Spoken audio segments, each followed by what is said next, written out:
Hey y'all, the holidays are right around the corner and I am beginning to think about gift giving, and I really like a handmade Christmas. So this year I am going to hand stamp and decorate some wrapping paper, which I have done in another video, and gift bags. So I want to show you, here is the wrapping paper that I made. This was, I should say, it is a grocery bag, as you can see, that I took apart and stamped. So I love this design that I have created, and so I want to replicate this on some bags. So these bags, you could go to your local craft store and buy bags, but these are bags that I actually got from shopping. You know, a lot of shops will give you goods in bags and sometimes they don't have their logos on them. These had absolutely no markings, no logos. So I save those and use them. I in particular save them because I will do art sales and markets, and this is a great bag for me to reuse for my customers. And I especially like the blank ones because sometimes I'll, you know, add my own logo to it. So let's get started. Let me show you how I am going to go about doing this. So this is just this is the backing of a drawing pad, and that's something else. That's something else that I save. I actually save a lot of things. My friend Stephanie is actually a home organizer, and I drive her crazy. She thinks I'm part squirrel because I am constantly squirreling things away. But y'all, I make books with the backs of my my drawing and art pads all the time. So this is good cardboard. Do not throw this away. Start saving it. You can use this cardboard for a myriad of things, but here's how I'm going to use it today. I trimmed it down to the size of the bag, and I'm sliding it into the bag so that it is flush with this one side. See what I mean here? It's in there to where the board is touching this one side. And the reason I'm doing this is it's giving me a flat surface to stamp on, which will make sense to you here in just a moment. So, these are hand-carved stamps that I have made. You can watch another video where I show you how I went about making the poinsettia. And it's tons of fun to carve and make your own designs. That way, the work that you make is truly one of a kind and original to you. That makes it extra special for the people who are receiving it. So another tip here, I find it easier to press the stamp pad onto the stamp instead of doing it this way. That way you can see how covered it is. So now I do have these handles here. That's going to be a little tricky. I am going to just kind of work around those handles so that I don't have to press over them and make a, you know, kind of wonky. It would get wonky if I pressed over. So I'm going to do, I believe, 3 poinsettias is what I'm thinking. Did I change the direction? Yes. I'm trying to change the direction of your poinsettia so that you're just switching it around. It just adds interest instead of stamping it in the same, direction. So there we go, 3 poinsettias. Now I'm going to switch to the leaves in green, and which leaf? I like starting with this leaf, so I'm going to start with this leaf. And go here, stamp again. And let's see, I think I'm going to spin my design around. Don't really want to do that. Okay, so I'm spinning the design around, just kind of thinking about where do I want to go.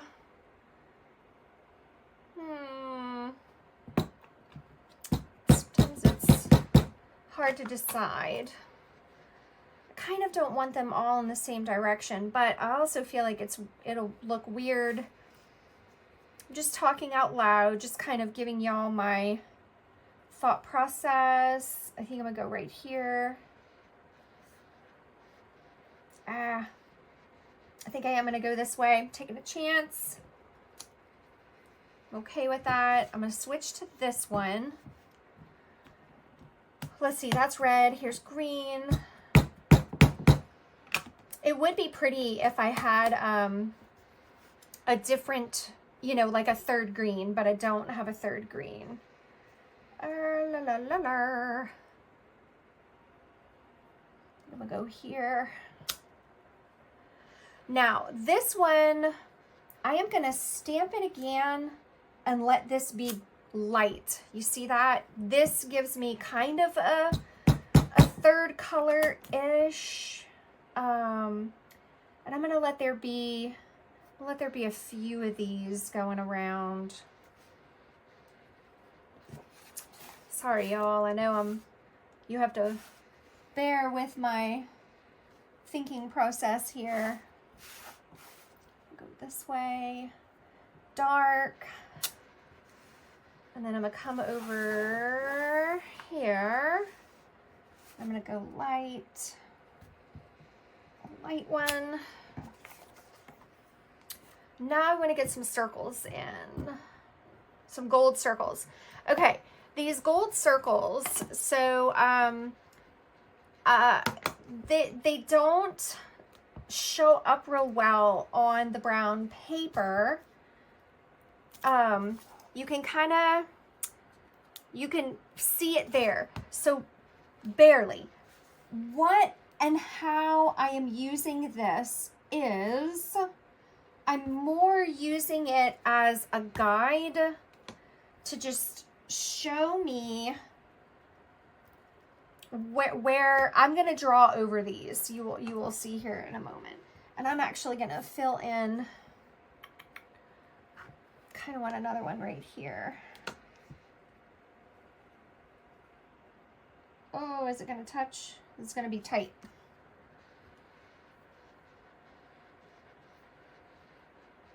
Kind of wish I would have put this one higher so that I could squeeze another one, but that's okay. I'm not going to worry about it. I could draw it in, but we'll see, we'll see. Okay, so what I have here, this is a King Art. That's the brand, King Art. This is a twin tip metallic pen or marker. No, it actually says pen. I thought it was a marker, but it says pen. But let me tell you, the stuff that comes out of this is kind of like paint. So what I'm doing is I'm just tracing over what I stamped because this pen is more metallic than the ink that I stamped on. You see how metallic that is? And I know you're thinking, well, why didn't you just draw the circles on? Why did you have to stamp it? The reason I stamped it is there is a little bit of a glow behind what I drew that the stamp ink actually left behind. The other reason is if I hand drew them, they would all be very different because I wouldn't have had a template. So by using the stamp kind of as my template and tracing over, I maintain some, sameness in the design. The these circles are, you know, basically replicas of one another. And so that's why I went with that process. Now, the white, little snowflakey looking, you know, the little snowflakes on here is also this King Art pen, which is super cool. It looks like it's not doing anything when it goes on, and then it appears as it dries. Is that not cool? And it just gets whiter and whiter until it's like perfectly dry. But you have no idea what it looks like until it dries. So be confident in your mark making if using this pen in particular. If you have these fantastic pens in your stash. And you kind of have to remember where you've been. If you're, you know, like I'm jumping all around, remember where you've been so that you don't, you know, mark where you've already marked. Let's see, I'm gonna put a couple up here. I'm still trying to decide. I think I'm gonna put another leaf right here because this is just too much of empty space. And I really do wish I would have had another circle up there, but it's okay. And let's see, I'm going to do, yeah, a full-on dark one. And shall I go this way or shall I go upside down?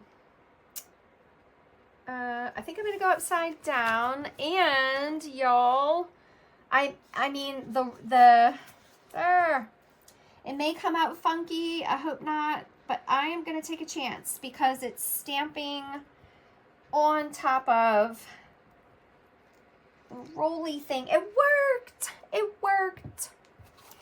Woohoo. All right. Thank you, Jesus. That worked. I literally, like, half of this leaf is on the handle, which is bulky. So that's why I did not think that it was going to work. But it worked. So, yay. A few more snowy flakes, and I think I am going to call this done.